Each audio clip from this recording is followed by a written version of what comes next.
Hello everyone, मैं हूं doctor Dhanashree Salunkhe, आपकी ऑब्स्टेट्रिशियन एंड गायनेकोलॉजिस्ट। तो आज हम बात करने वाले हैं सबसे कॉमनली आस्क्ड क्वेश्चन के बारे में कि मैं अपनी फॉल्स लेबर पेन और ट्रू लेबर पेन के बारे में कैसे डिफरेंशिएट करूं। सो फॉल्स लेबर पेन यानी कि Braxton Hicks contraction and true labour pen यानी स्ट्रॉन्ग कॉन्ट्रैक्शंस जिससे हमें डिलीवरी में हेल्प होती है। सो जब आप थर्ड ट्राइमेस्टर में एंटर करते हो यानी लगभग 32 वीक्स के अराउंड आपके यूट्रस पे ऑक्सीटोसिन रिसेप्टर्स तेजी से बढ़ते हैं। ऑक्सीटोसिन एक ऐसा हार्मोन है जो पिट्यूटरी के पोस्टीरियर पार्ट से आके अपने रिसेप्टर्स को बाइंड कर लेता है और यूट्रस के स्ट्रॉन्ग कॉन्ट्रैक्शंस को एग्रेवेट करता है। अब ऐसे 5 इंपॉर्टेंट पॉइंट्स है जो आपको समझना जरूरी है to identify between a false labour pain and a true labour pain. So सबसे पहले हम लोग बात करेंगे कि पेन की इंटरवल्स या फिर फ्रीक्वेंसी के बारे में। तो जब हमें ट्रू लेबर पेन होता है तो ये इंटरवल्स जो होते हैं वो बहुत कम कम होते हैं, ठीक है, और फ्रीक्वेंसी ज्यादा होती है। सो ट्रू लेबर पेन में आपका जो इनिशियली स्टार्ट रहता है तभी ये फ्रीक्वेंसी हर आधे घंटे में रह सकती है, फिर बीच बीच में जाके ये कम कम होती है, हर 15 मिनट, हर 10 मिनट। रैदर फॉल्स लेबर पेन जब होता है, जब आपको ब्रैक्सटन हिक्स कॉन्ट्रैक्शंस आना शुरू होते हैं, तो ये बहुत ही इनफ्रीक्वेंटली रहते हैं। कभी ये आधे घंटे में आ सकता है, कभी एक आध घंटे में आता है। दूसरी चीज है इंटेंसिटी। जो ट्रू लेबर पेन होते हैं वो बहुत ही स्ट्रांग होते हैं, उनकी इंटेंसिटी बढ़ते ही जाती है।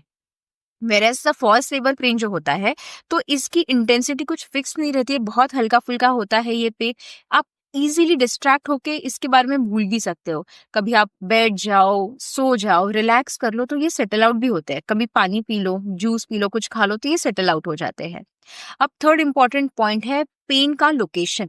तो जो ब्रैक्सटन हिक्स कॉन्ट्रैक्शन होते हैं वो आइदर सेंटर में हो सकते हैं, लैटरली हो सकते हैं, साइडवेज में हो सकते हैं। इसका कोई स्पेसिफिक लोकेशन नहीं होता है। कभी कभी एपिगैस्ट्रिक पेन मतलब नाभि के ऊपर का पेन जो एसिडिटी के कारण होता है उससे भी कंफ्यूजन होता है कि ये लेबर पेन है। बट जो ट्रू लेबर पेन होते हैं ये पीठ से शुरू होकर आगे की तरफ आते हैं।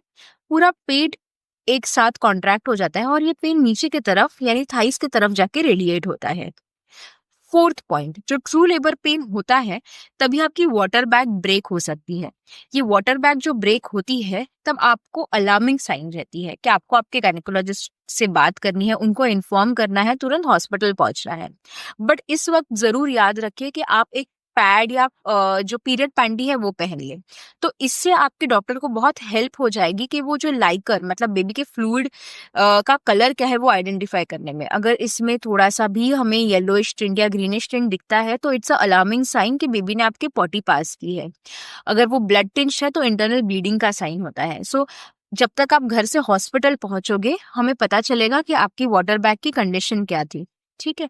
एंड फिफ्थ पॉइंट इज अगर आपको ब्लीडिंग स्टार्ट हो रही है, पेन आ रहा है, तो ये भी एक अलार्मिंग साइन है कि आप लेबर पेन में जा रहे हो। कभी कभी शो भी दिखता है। शो मतलब आपका एक्सेसिव स्टिकी डिस्चार्ज जो यूट्रस के मुंह से आता है। तो ये भी एक फर्स्ट स्टेज ऑफ लेबर का ही पार्ट माना जाता है।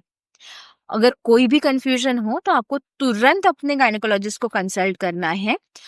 नियरेस्ट हॉस्पिटल में आप पहुंच जाइए, आप पूरी हिस्ट्री दे दीजिए, आपका एनएसटी किया जाएगा एंड आपको आगे के पूरे प्रोसीजर के बारे में गाइड किया जाएगा। Thank you.